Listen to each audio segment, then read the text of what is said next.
tes darah bukanlah segalanya. Maka ayah akan merasa canggung. Ibu, kamu sudah datang.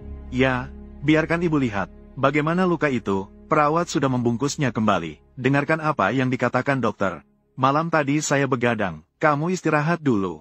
Tempat ini sudah bisa membuatku khawatir. Jadi, kamu pergi dulu. Apa yang memanggilmu? Baik. Orang yang saya minta kamu selidiki kemarin. Sudah menemukan apa? Saya sudah menyelidiki semua jejak hubungan dengan Nyonya Tang di luar negeri. Tidak menemukan siapa yang memberikan petunjuk. Maka teruskan penyelidikan. Jika tidak ada di luar negeri, cari di dalam negeri. Meskipun harus menggulingkan langit dan bumi ini. Akhirnya, siapa? Membuat dia tak bisa melupakan. Benar, bos. Ada satu hal lagi. Ada apa? Ada seseorang di kantor polisi yang menyampaikan pesan. Mengatakan Nyonya Tu ingin menghubungi Anda. Apalagi yang dia inginkan? Orang dari kantor polisi mengatakan, dia bersikeras untuk berbicara dengan Anda. Baru saja mengakui kepada saya. Dia telah melakukan kesalahan. Saya dan dia tidak punya apa-apa lagi untuk dibicarakan.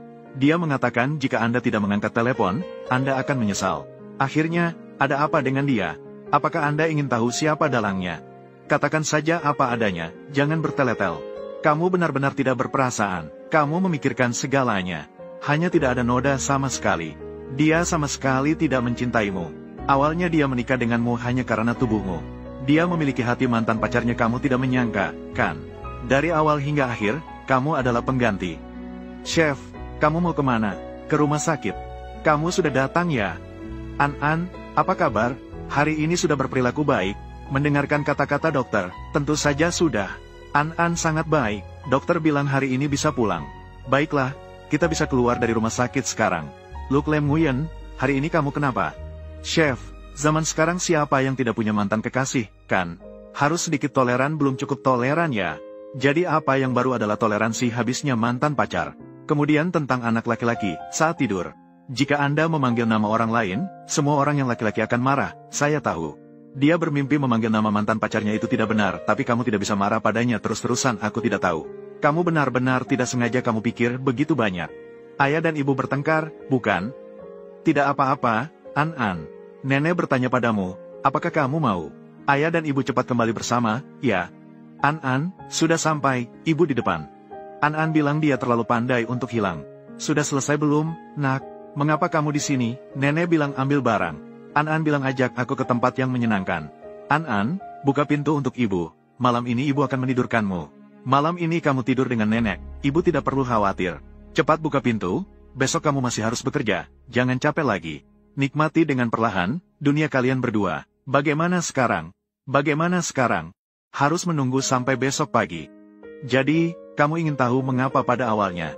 Aku setuju menikah denganmu begitu cepat mungkin karena cincin berlian yang kau tawarkan begitu besar, aku tahu. Jadi, pasti bukan karena hati di dalam tubuhmu ya? Kau sudah tahu kan jika orang lain tidak memberitahumu. Aku tidak bermaksud menyembunyikanmu selamanya. Hanya saja, sampai sekarang, aku belum menemukan kesempatan yang tepat untuk mengatakannya padamu. Oh Huyen, aku mengakui pada awalnya. Memang, aku menikah denganmu karena hati buatan baru hanya setelah hidup bersama dalam waktu yang lama. Aku benar-benar mencintaimu. Aku tidak percaya, kecuali kau membuktikannya padaku. Aku ingin kau membuktikan bagaimana, aku tidak tahu. An bisa meniup lagi, bagus sekali. Huyen, di sini, di sana. Di sini, apa yang kau sembunyikan, Huyen? Tolong tarik ke sini sedikit, tarik sedikit Ai. Biarkan di sini, turunkan aneh. Mengapa tidak ada orang di rumah? Apakah ini kejutan? Semua orang seperti ini. Selamat ulang tahun yang manis, selamat hari lahirmu, bersama bintang yang bersinar jauh. Selamat ulang tahun yang menyenangkan, ibu, bagus sekali. Sayang, selamat ulang tahun ya Fan. Selamat ulang tahun yang menyenangkan, Bu Enhan, terima kasih semuanya, pergi. Buka dan lihat. Filter opal, sudah kuselesaikan, bagus kan? Suka. Ibu, selamat ulang tahun. Terima kasih atas ucapan selamat ulang tahun, terima kasih Fan. Selamat ulang tahun, terima kasih nenek, juga kepada An, terima kasih anak kesayangan. Ibu, ada yang baru saja mengirim ini untuk Anda, katanya ini adalah hadiah ulang tahun untuk Anda. Untuk saya, ya, buka dan lihat apa itu. Cinta abadi. Bagaimana mungkin karya seni masih hidup? Kalung berlian ini sangat indah, siapa yang memberikan hadiah ini? Baru saja pergi. Ayah, ibu kenapa begitu? Bagaimana mungkin? Mat, apakah kamu tahu apa-apa ini adalah karya pertama yang dirancang oleh Fan dan seniman seni? Adalah bintang seni-seni. Di mana kamu?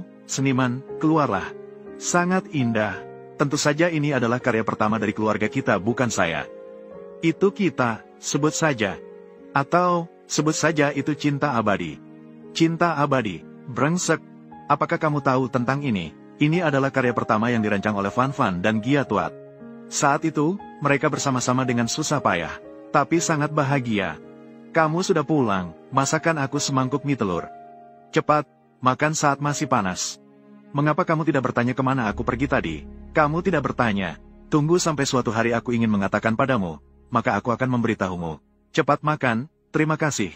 Mengapa begitu? Tidak apa-apa, hanya ingin memelukmu. Bos, apakah saya perlu menyelidiki latar belakangnya? Tidak perlu, saya ingin menunggu dia mengatakannya langsung kepada saya. Baiklah, tidur sekarang, nak. Kapan ibu bisa? Ibu sedang sibuk, akan selesai nanti. Nak, ayah juga bilang begitu kemarin.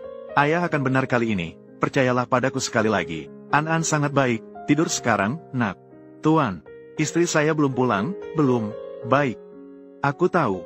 Tuan, mengapa kamu tidur di sini? Istri saya sudah pulang. Ayah memperdayakan anak, ibu tidak pulang. An-an sudah merindukan ibu, sudah beberapa hari. An-an tidak melihat ibu. Ba akan membawa anak mencari ibu. Ya. Anak tahu tempat ini tempat ibu bekerja, kan, ayah? An-an, ayah bawa anak mencari ibu, bisa tidak? Apakah bisa? Akhirnya selesai, usaha selama beberapa hari, tidak sia-sia sama sekali. Benar, berkat adik, tidak sulit, tidak ada. Atur dua ayah anak datang ke sini. Mengapa kalian datang? Sudah beberapa hari aku tidak pulang. Apakah kamu akan lupa padaku dan An-an? Kamu sedang bercanda apa? Tidak kan? Aku melihatmu bersenang-senang di luar. Aku sedang bekerja. Bekerja? Kamu yakin tidak sedang sibuk bercengkerama dengan Tindau? Tang Fan Ye, kamu hebat, terlibat dalam pernikahan. Apakah beberapa hari lagi kamu akan bercerai dengan saya? Bercerai? Saya Luke. Saya pikir Anda mungkin salah paham. Salah paham apa? Salah paham apa? Jelasnya Anda belum mati. Malah menyebarkan desas-desus bahwa saya sudah mati. Luke Lem Nguyen, janganlah terlalu ceroboh begitu. Pelajari dulu semuanya sebelum berbicara. Anda ceroboh, Luke. Biarkan saya memperkenalkan diri. Saya adalah Teham Gia Giat, saudara kembar dari Teham Gia Tuat. Anda bukan Teham Gia Tuat. Adik saya meninggal 8 tahun yang lalu. Bagaimana mungkin masih hidup? Jadi kalung itu apa? Bukan Tan Mat Mat yang mengatakan, kalung itu hanya milik Van Van dan Teham Gia. Sebenarnya, pada waktu itu ketika adik saya merancang kalung itu, dia menceritakan banyak detail padaku. Ditambah fakta bahwa kami adalah saudara kembar, memiliki ikatan batin yang kuat, membuat barang yang mirip adalah hal yang wajar. Bagaimana denganmu? Tidak pulang ke rumah? Jangan balas pesan, jangan telepon, cek sendiri, ponselku rusak, masih bisa terima panggilan, video call bisa. Jika ponsel rusak, bisa beli. Bukankah kamu sibuk dengan pekerjaan baru-baru ini? Tidak ada waktu, sibuk sebanyak itu, masih bisa menyempatkan sedikit kan? Nanti kamu punya kesempatan, pasti akan menyempatkan diri untuk melaporkan, oke? Bagaimana dengan Nao? Sangat baik, sayang, sudah lama kita tidak mesra, jangan begitu, akhir-akhir ini aku sangat lelah, jangan nakal, sayang. Ibu, aku ingin tidur dengan ibu. Tangkaian, kamu sudah besar, tidur sendiri, tidak, aku ingin tidur dengan ibu. Baiklah, Antang, tidur dengan ibu. Anak nakal, dia adalah istri ayah, dia harus tidur dengan ayah, ibu, ayah mengganggu anak. Luke Lem Huyen, kalau kamu masih berani mengganggu An-an, tidur di ruang tamu. An-an di mana? Si bocah nakal itu. Dia dibawa ke kamar oleh kakak, mari kita bermain-main dengan bayi itu.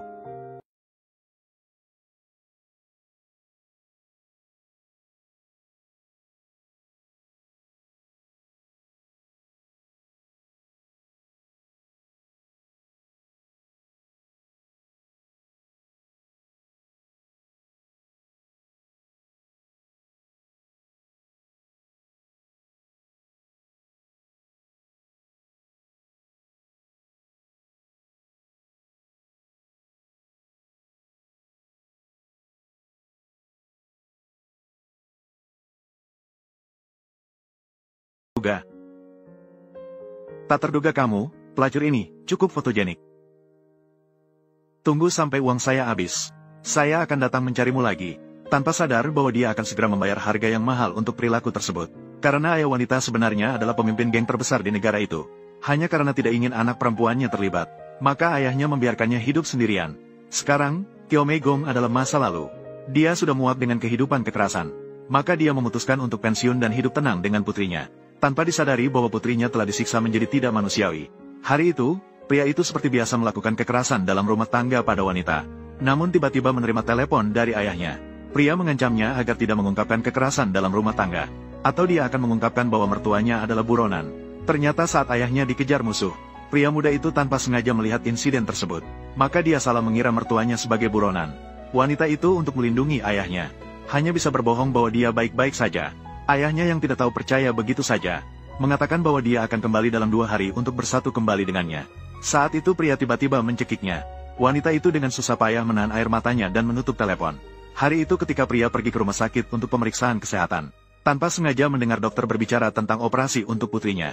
Hal ini membuatnya marah dan langsung pergi ke sana, memarahi dokter agar segera mengembalikan biaya operasi. Dokter sebenarnya ingin menjelaskan kondisi penyakit anak perempuan itu. Namun pria itu sama sekali tidak peduli. Setelah memaksa mengembalikan uang, dia pergi ke ruang mahjong dengan santai. Namun nasib buruk, dia kalah habis dalam beberapa putaran. Dan bahkan meminta maaf dengan memberikan 5.000 yuan. Setelah pulang, dia marah-marah mencari wanita itu. Pertama-tama, seperti biasa, dia memukulinya dengan kasar. Kemudian mengancamnya agar menghasilkan 5.000 yuan sebelum besok. Kalau tidak, dia akan menjual putrinya ke penyelundup manusia. Untuk putrinya, wanita harus bertindak dengan cara yang tidak diinginkan. Selama waktu berikutnya, dia bekerja keras tanpa mengeluh. Sementara itu, pria bersenang-senang di luar. Akhirnya, dengan susah payah wanita berhasil mengumpulkan 5.000 yuan. Meskipun dia masih terluka, namun, dia memikirkan bahwa putrinya membutuhkan obat pereda nyeri untuk meredakan sakitnya. Maka dia menghabiskan 50 yuan untuk membeli obat pereda nyeri yang bagus. Namun ketika dia kembali dengan uang sisa untuk melaporkan pekerjaannya, pria langsung marah saat melihat kurangnya 50 yuan. Aku menghabiskan uang itu untuk membeli obat pereda nyeri untuk duo-duo.